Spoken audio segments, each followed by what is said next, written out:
How much does elevation affect the flight of a disc? And is it possible for us to understand why? That's exactly what we're trying to find out today by throwing all of these discs here on the outskirts of the Rocky Mountain National Park at about 8,000 feet of elevation, and here in Denver at just over 5,000 feet, and back home here in Ohio at about 800 feet.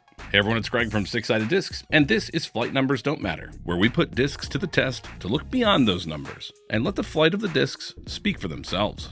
But before we dive in, a quick reminder that next week is the Disc South Expo in Dallas, Texas. And this is one expo you don't want to miss.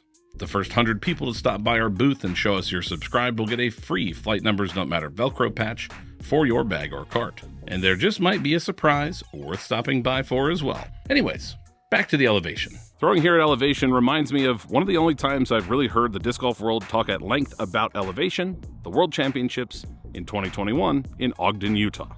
Players were coming in from all around the world and quickly finding out during practice that their discs were not flying anything like they typically did. The general consensus among players was that the discs were flying more overstable, and we're certainly not here to debunk that. After all, they know their discs better than anyone. What we're here to do is take advantage of the opportunity to test it for ourselves because last week we were in Denver, Colorado. That's right, the Mile High City. And why are we in Denver, you might be wondering? Well, we had a nice visit to Trash Panda's warehouse, and we got to see how discs are made firsthand, which is something I've always wanted to do. And of course, Jesse hooked us up with a pair of Ozones, so we could include them in this test. So we'll be adding those to the 8 other discs that we brought with us to Denver. Anyways, where were we? Oh right, Denver. Denver is called the Mile High City for a pretty obvious reason. Its altitude is literally 5,280 feet, or 1 American mile above sea level. And that means that it's technically a little bit higher than Ogden, Utah, which is at 4,300 feet. But why would the discs fly differently? Well, for the same reason that discs fly differently in headwinds versus tailwinds, hot weather versus cold weather, and pretty much everything in between. When we look out at a fairway, most players are looking for the target, some obstacles, and maybe a wind read. But have you ever stopped to really think about the properties of the air that you're flying through? Well, here's some interesting facts about air. Hot air is less dense than cold air. Humid air is less dense than dry air. And considering we often describe air on a hot, humid day as soupy or thick, makes me realize that both of these facts about air are sort of counter to what I would have expected. A friendly reminder that there's always more to learn. But temperature and humidity are not elevation. At elevation, the air is thinner the higher you go because there is literally less of it. The atmospheric pressure is lower, and as gravity is pushing all the air down, the higher you go, the less there is. And that's why you may find yourself experiencing a little bit of shortness of breath at altitude, even if you're just doing mild exercise, especially if your body isn't used to it. Thinner air is less dense and therefore imparts less drag on your disc. So in terms most of us can understand, a headwind would give you more drag and make your discs more understable. Tailwinds have less drag and therefore more overstability. So that must mean with more elevation comes more overstability because less drag, right? Oh, and also cold, dry air would have even less drag and even more overstability. And wouldn't you know it, as you can see from the color of the landscape and from talking to locals here, Denver and the surrounding area is experiencing one of its driest winters on record. And today we'll be starting with our slowest discs and working our way up, kicking things off with our only putter, the Divergent Discs Narwhal. The Narwhal is rated at 3.3, -2, 0.5, which means like most of the discs I'm throwing today, it is at least somewhat glidey and understable. This also means that if the cold, dry air at elevation makes it more overstable, it should be much easier to see instead of it turning that it will try and fade. Back home in Ohio at around 800 feet, the Narwhal is its typical understable self. It quickly flips up from a slight hyzer, turns over without fighting back, finishing at 231 feet. Meanwhile, in Denver, the Narwhal has a somewhat similar flight path. I released it just a hair early, but this time it's a little slower to flip up and has a more gentle turn. This lets it push forward a little bit farther to 262 feet. But at nearly 8,000 feet of elevation, the Narwhal is suddenly a completely different disc. On a line that would normally result in a big, smooth turnover, the Narwhal fights out quickly for a completely different shot shape. This shot here finishes around 252 feet, a touch shorter than in Denver at mile-high elevation. So with the Narwhal as our first data point, let's take a look at the first of our two mid-ranges and see what a straight to slightly overstable disc does at elevation. This is the Forge Discs Ash. Many of the discs that we're testing today are straight from my bag, which at least slightly increases the possibility that I throw them consistently. The Ash is rated at 5301, and it's a flat top 3D printed shallow mid-range that I like to use mostly for medium power forehand mid-range shots that will fly mostly straight. But on my backhand, it is a totally different story. In Ohio, the Ash shows no signs of turning at all out of my hand, and no signs of pushing straight either, steadily fading out to 221 feet. Here in the Mile High City, the Ash has a pretty similar flight. Thrown flat, it is gently fading the entire flight, flying just 9 feet farther to 230 feet. And here in Estes Park, just outside Rocky Mountain National Park, the Ash was quite similar. No turn, straight to fade at 241. And the Ash is a great example of why we chose mostly straight to understable discs that would show us a little more variety in their stability. I have much higher expectations for our straight mid-range, the Loop Discs Wonder, to actually show us some variety in shot shape.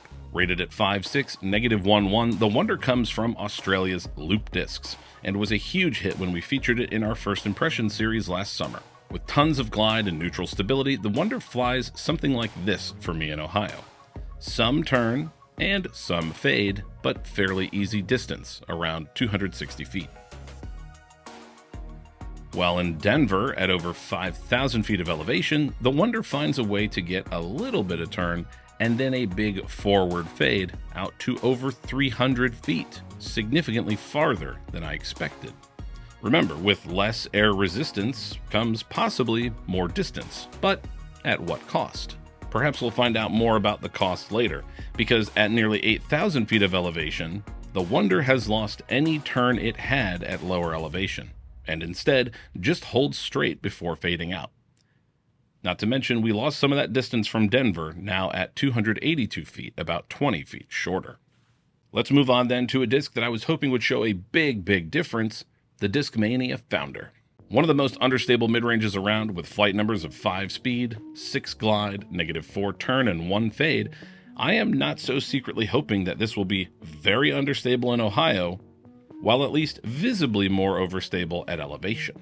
So, is it understable in Ohio? Yeah. This throw here made it out to 271 feet.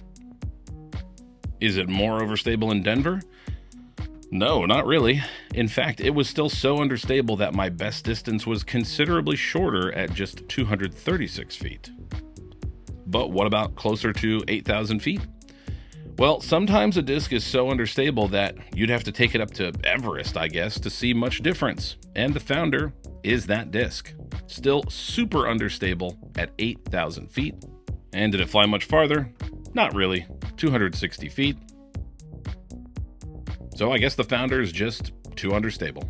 From one understable Discmania mid-range to an understable Discmania fairway, this is the Function. Rated at 8.6 and -4.1, I chose it for the same reason I chose the Founder, but as a faster disc. Hoping we would see that stability really change, I let it rip back home here in Ohio, where the Function gets a really smooth flip up from hyzer, drifting high-speed turn, and gradual low-speed fade for a cool 313 feet.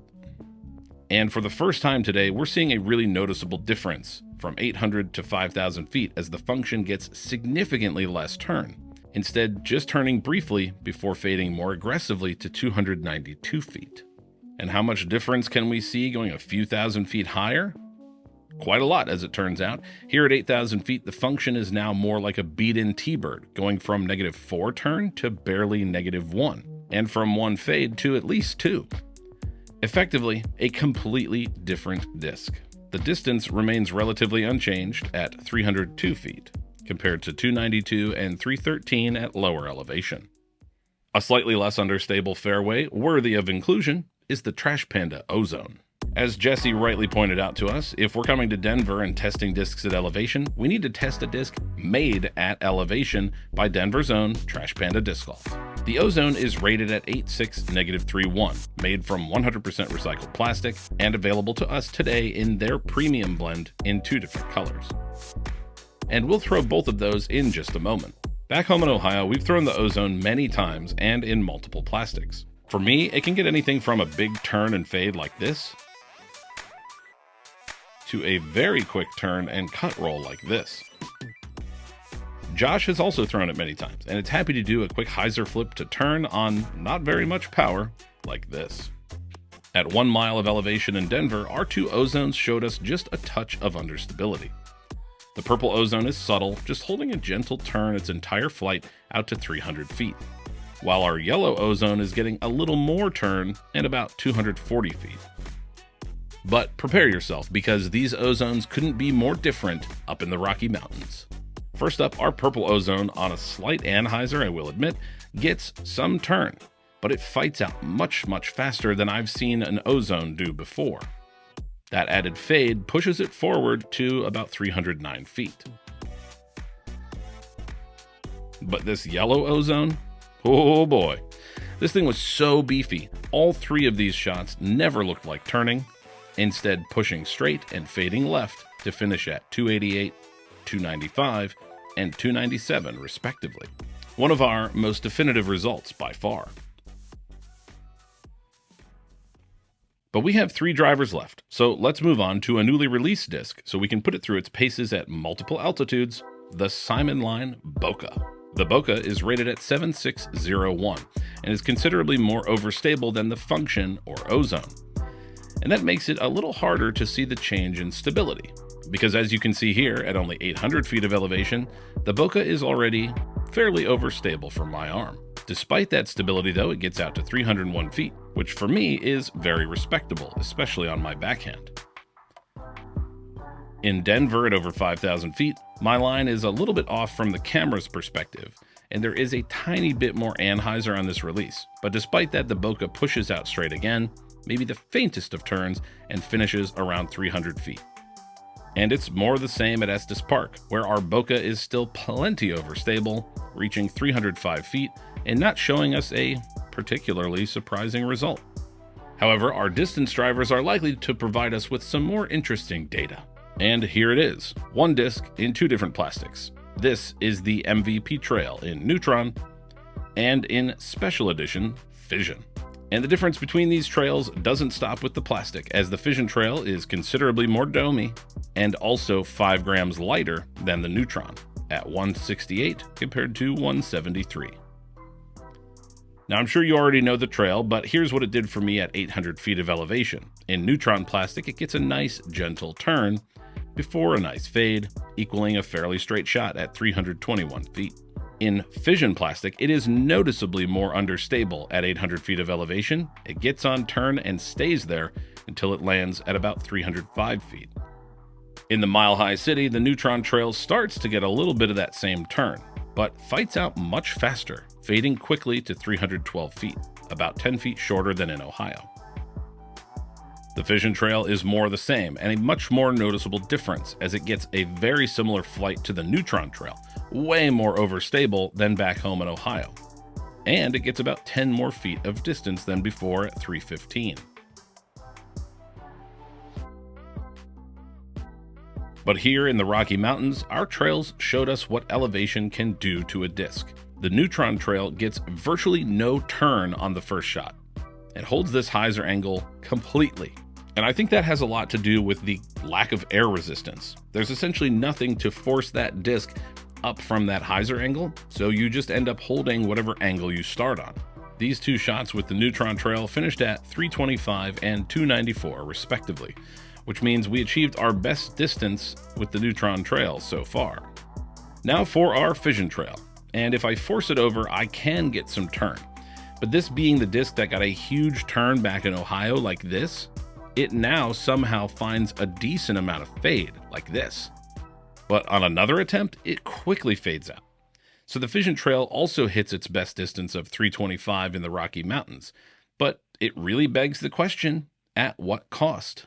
Because I found it really difficult to predict where these shots might end up on the fairway in the mountains. Now, as with all of our videos, we threw these discs multiple times at each location to try and get the best representation of how it flew for us. And of course, we try to get that on as close to the same release angle as possible. Are we robots?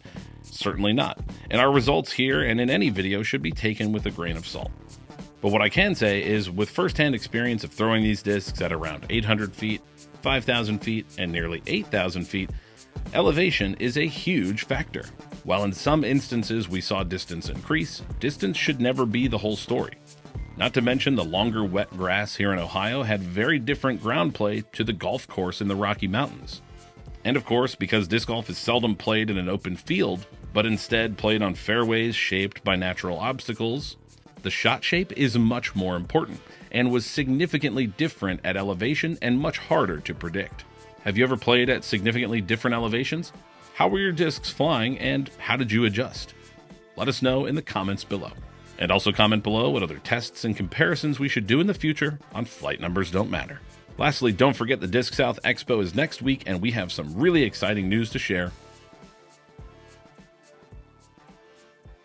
We can't wait to show you more. But until then, for Six Sided Discs, I'm Greg. We'll see you in the next one, and you don't want to miss it. But we have 3 drivers left, so let's move on to a newly released disc so we can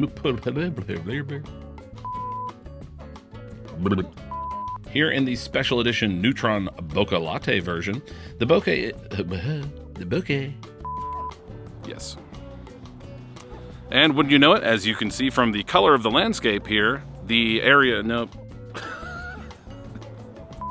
Yeah, a little goofy wave. All right, ready to, perfect.